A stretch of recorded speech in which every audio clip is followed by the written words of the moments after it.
1916, California, USA. Jesse Irvin Overholzer, or Mr. O for short, preaches the gospel to the adults in his flock, but not the children. Then he read a sermon by Charles Spurgeon, which said a child of 5, if properly instructed, can as truly believe and be regenerated as an adult. But in my heart I said, Spurgeon, you're utterly wrong. A child of 5 can't savingly believe.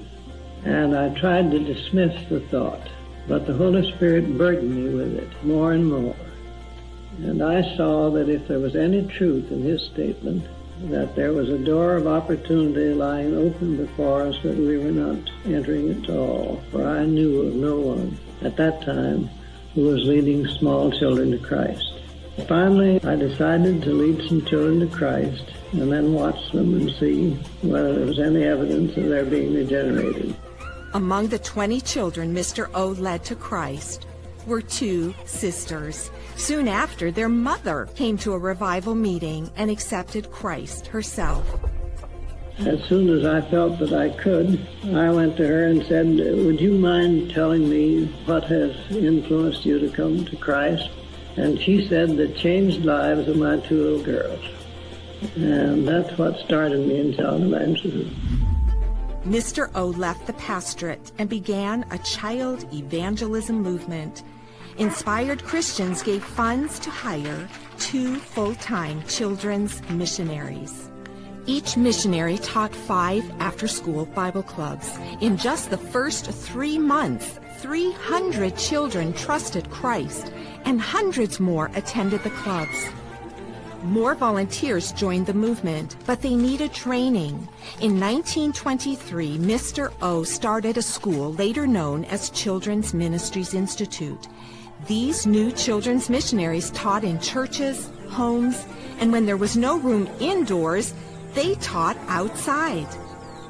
Then in 1929, the Great Depression hit. Funds and morale were low, but God supported the missionaries, and the work continued. Child Evangelism Fellowship, or CEF, was incorporated on May 20, 1937. Its first offices were donated by a volunteer, Mrs. Gwendolyn C. Armour. Mr. O traveled North America, challenging churches to reach children. He preached from Matthew 18 so often, the whole page wore out. Matthew 18:14 says, "So it is not the will of my Father who is in heaven, that one of these little ones should perish." CEF ministry grew across the United States, but Mr. O's heart was heavy for the children of the world. He often wept as he prayed for an army of child evangelists encircling the globe. And God answered. In 1939, Mr. O traveled to 6 countries in 3 months, organizing CEF chapters. God called volunteers in these countries to begin Bible clubs, now called Good News Clubs, in their hometowns. In 1941, the first full-time overseas CEF missionaries, Mr. and Mrs. Briault, took off for Brazil.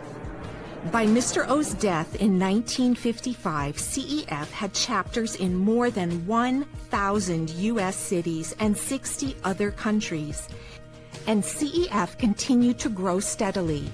A fellowship of workers and leaders, missionaries and volunteers, board members and ministry partners. By God's grace, Mr. O's army of child evangelists continues to grow to this day. Our goal is to reach 100 million children each year. You can be a part of this growth. Join us in prayer for the children of the world. Give so more children can hear the good news. Or join us as a full-time worker or volunteer as the Lord leads you. With God's help, let's work together to reach every child, every nation, every day.